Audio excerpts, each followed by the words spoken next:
Hello, everybody. Good Saturday afternoon. And it is Saturday because at some point they're going to start playing again. But watched Smackdown last night, and you know the drill. I watched it, then I fell asleep. So, giving you the review here this afternoon. Our reacts, got all that going. A lot to get into, so let's dive right in. Before we do all the general things that I like and dislike, I'm going to point out the one thing that I love.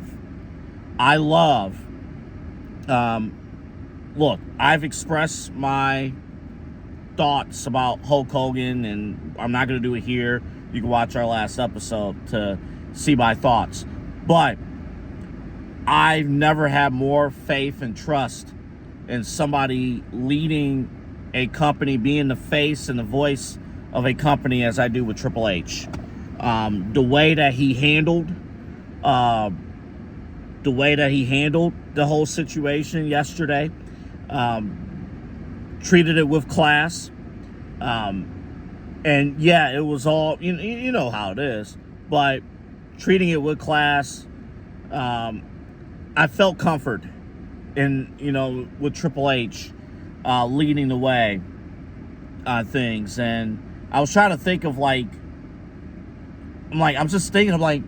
this is the game. This is Triple H, the guy that I watched, that we all watched growing up, and now he's the leader of the company. And I'm like, we don't have that anywhere else in sports. Would Peyton Manning one day become the next commissioner of the NFL? Would another notable basketball player, Stephen Curry, become the next NBA commissioner? Like that, it's at that level in terms of somebody who we grew up with, a voice that we trust. And no matter how you feel about the man that they honored yesterday, he did it respectfully. He did it with class. Cleveland and the crowd did all the right things, and I'm proud to be a WWE fan and to be a pro wrestling fan because of Triple H and his leadership and guidance. I'm not locked in step with everything that he has done and TKO has done. We're not going to sit here and act like ticket prices didn't just double between the Raw after the Royal Rumble, where I paid, I believe, $36, $37, $38 for a ticket, compared to last night, where one ticket was worth double that, and that's the cheapest level. So don't take this as I'm in agreement with everything that Triple H and TKO does, but in an important moment like what has happened the last couple of days, leadership matters, and Triple H really handled this business. All right, now on to show business. Things I like, things I didn't like. And I got to start with the one area that I hated the entire year. I have not had one good take about the Smackdown Tag Team division whatsoever at all this year until right now. I'll tell you, if you want to, speaking of Triple H, he has pushed for this tag team division to be featured on television almost every single week, even when they weren't meant to be featured. And it all paid off last night. All the teams got down to the ring. They started destroying each other. The Wyatt Six looked impressive until everybody started coming down. Then DIY came down, Nick Aldis, you gotta do something about this. You gotta do something about this. You got a TLC match coming at SummerSlam. With, I believe, 6 hungry teams that want to steal the show. And we'll find out if they do. And there's historical significance. TLC 1 happened 25 years ago at SummerSlam 2000. So there's historical significance, and we're going to see if these guys can do it. It's a storyline that overall I've hated 95% of the story. I think it's illogical. It doesn't make sense. But the wrestling has been good. This is kind of this sounds like an AEW critique, to be honest. The wrestling's great, but the story sucks. But hopefully we get a grand finale at SummerSlam weekend. I got to think about which team should win this. I don't know. But if you think about teams that make sense, either the Wyatts retaining, running back with the Street Profits, or DIY, those are probably your 3 odds-on favorites for this. But we shall see how it goes. But a risk for this to main event this show last night, but a hot angle to finish the show. Absolute chaotic scene to close out the televised part of SmackDown last night. But we're going to get a grand finale, and I can't wait. Can't wait to see it. One of the other big stories is what led SmackDown after the Hogan tribute. I thought it was surreal. I mean, if you really think about it. After the Hogan stuff, the first 2 talents that you see when the show really started at like 8:10, the first 2 talents you see, or 8:15, Logan Paul and Jelly Roll. And can I say, Logan Paul and Jelly Roll knocked it out of the park? Think about this feud. This feud is amazing to me. This feud is actually transcendent of, and it bucks all the trends of things that shouldn't work in pro wrestling. Celebrities, and I know Logan Paul's been in the game, but he's in that class. You're in a feud that includes Drew McIntyre and Randy Orton. And it's the celebrities that's carrying this feud. This is amazing to me.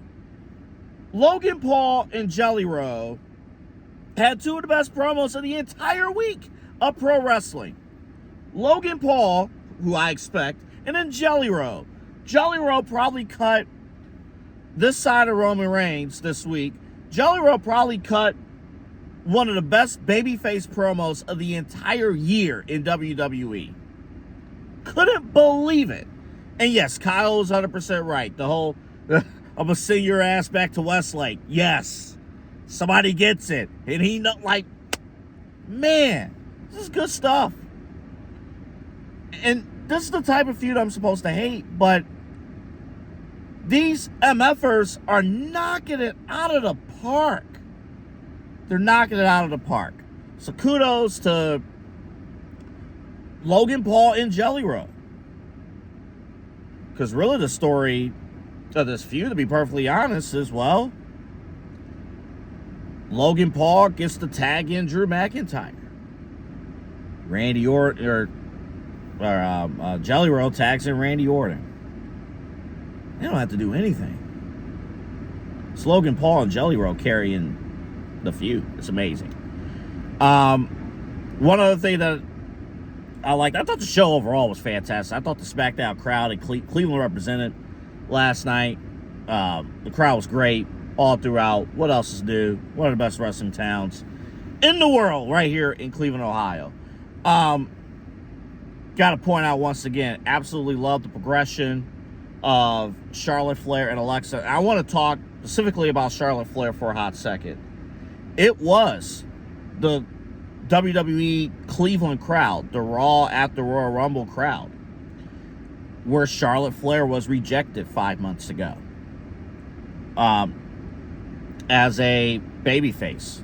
They wanted to present her as a babyface 5 months ago, and she was rejected by the fans. And it makes sense. I'm not blaming the fans. It made sense. Complete heel, complete, been there, done that. Championship Charlotte Flair. Fans were tired of it. And the fans here in Cleveland let her know back in February after the Royal Rumble. What a difference time makes, right? This pairing with Alexa and Charlotte has been flawless. And it looks like, if you believe the dirt sheets, that this was supposed to be a very short-term thing, and Charlotte and Alexa was supposed to have a one-on-one match at SummerSlam, and it was Charlotte who went up to the office and was like, this is working. This tag team thing is working. And you can see the joy in her face when she is getting cheered. And I know, we cover entertainers and we cover, for the most part, we usually don't hit on things personally because we don't know them personally. But you can see Charlotte is really, really enjoying what she's doing. I have not seen Charlotte Flair have this much fun, or the person playing Charlotte, Ashley, have this much fun in her character, maybe since day one. I think she's having the most fun she's ever had in her career. And that's saying a lot considering the accomplishments that she has in this profession. That is saying a ton. I think if she had it her way, I don't think she would ever turn heel ever again. This is the transformation of Charlotte Flair is one of the more amazing stories in pro wrestling in 2025. It really is. And I'm so happy to watch it and be a part of it. And the paying customers are happy to see it each and every single week. All right, I know a lot of things happen on the show, but I do want to address one dislike. It's a big one, and it's worth a couple minutes to spend. This Cody Rhodes, John Cena feud so far effing sucks. It ain't good. I can't put my finger on it why. It just sucks. Actually, I can't put my finger on it.